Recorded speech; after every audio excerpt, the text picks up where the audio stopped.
Halo, malam. Halo teman-teman, selamat jumpa kembali di channel Ilmu Matematika. Hari ini kita akan bicara tentang data atau nilai pendukung pada SNBP 2025. Bagi Anda yang mau belajar persiapan SNBT dan kedinasan, bisa bergabung dengan ilmu matematika, berbagi matematika atau matematika kreatif. Di channel ini sudah cukup untuk membantu kalian untuk lulus pada PTN. Oke, tapi untuk kali ini yang akan kita bahas ini adalah daftar mata pelajaran pendukung bidang studi SNBP 2025. Nah, tentunya di 2025 ini kurikulum yang berlaku ada dua, yaitu kurikulum Merdeka dan kurikulum 2023. Jadi harus kita sesuaikan nilai kita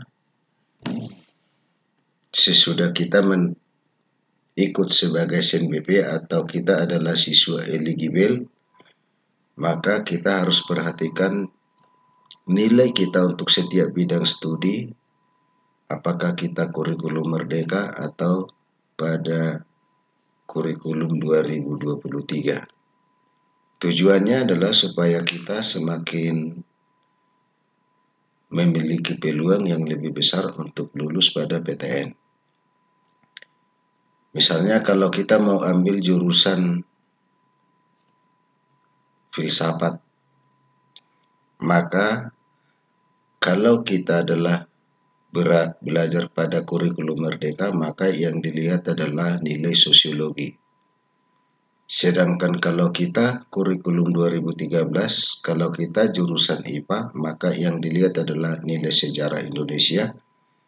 Sedangkan kalau kita adalah jurusan IPS, maka yang dilihat adalah nilai sosiologi kita. Sedangkan kalau kita jurusan bahasa, maka yang dilihat adalah nilai antropologi kita. Nah, jadi yang ini jangan sampai lupa untuk melihat apakah kita kurikulum Merdeka atau kurikulum 2013. Karena tentunya aturan ini dibuat berarti ada pengaruhnya kepada kelulusan kita di SNBP 2025. Atau saya ambil lagi contoh, misalnya kalau kita mengambil jurusan kimia, kalau kita adalah kurikulum Merdeka, yang dilihat adalah nilai kimia kita. Kalau pada kurikulum 2013 dan kita adalah jurusan IPA, maka yang dilihat adalah nilai kimia. Sedangkan kalau kita jurusan IPS, yang dilihat adalah nilai matematika kita. Dan kalau jurusan bahasa, maka yang dilihat juga adalah matematika. Nah, di sini sudah saya sampaikan semua, sudah saya tuliskan semua pelajaran pendukungnya, mata pelajaran pendukungnya. Kalau kita misalnya mau ambil jurusan peternakan, kalau di kurikulum Merdeka, maka yang dilihat adalah nilai biologi kita. Kalau kurikulum 2013 dan jurusan kita adalah IPA, maka yang dilihat adalah nilai biologi kita.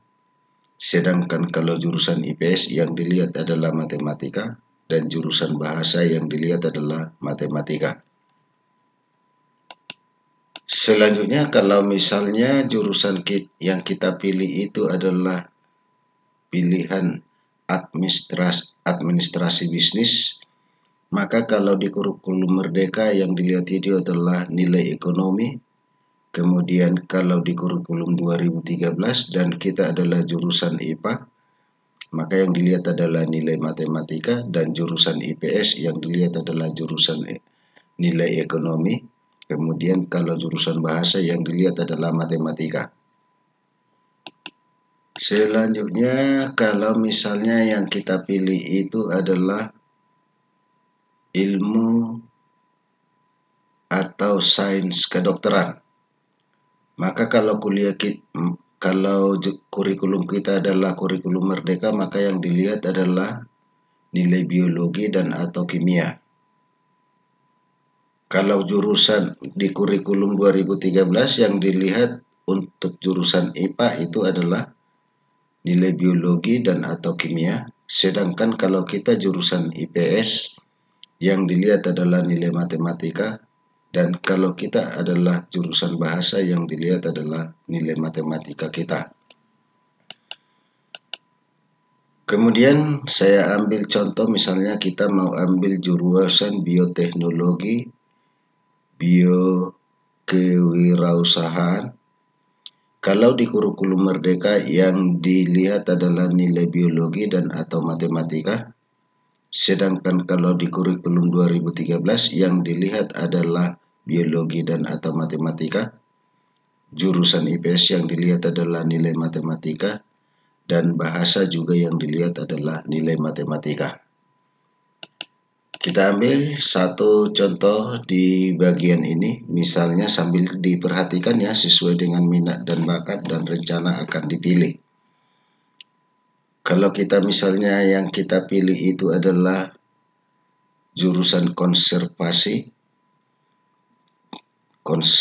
biologi, maka kalau kita adalah di kurikulum merdeka yang dilihat adalah nilai biologi, sedangkan kalau kurikulum 2013, kalau kita jurusan IPA itu yang dilihat adalah nilai biologi, kalau kita adalah jurusan IPS yang dilihat itu adalah nilai matematika, dan kalau kita kurikulum 2013 dan bahasa Indonesia, jurusan kita adalah bahasa Indonesia, maka yang dilihat adalah matematika.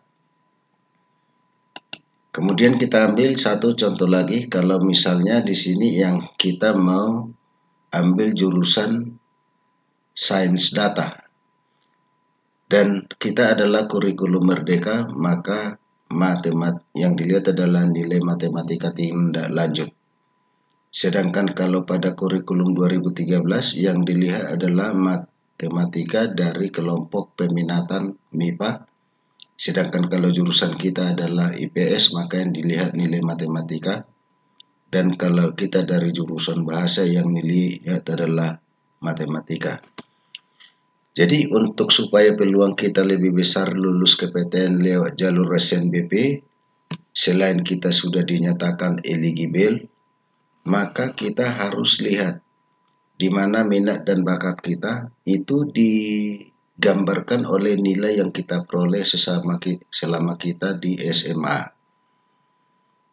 Jadi kalau nilai matematika kita misalnya tinggi, maka kita akan berminat di bidang studi yang didukung oleh kemampuan matematika kita. Dan dengan memberikan pilihan seperti itu, kita harapkan kalian nanti bisa selesai tepat waktu dan bisa mengikuti perkuliahan dengan baik dan santai, sehingga hasil yang kita harapkan juga bisa dicapai dengan lebih baik. Oke, itu aja untuk pertemuan kali ini. Semoga bermanfaat untuk kalian yang mau mengikuti SNBP 2025.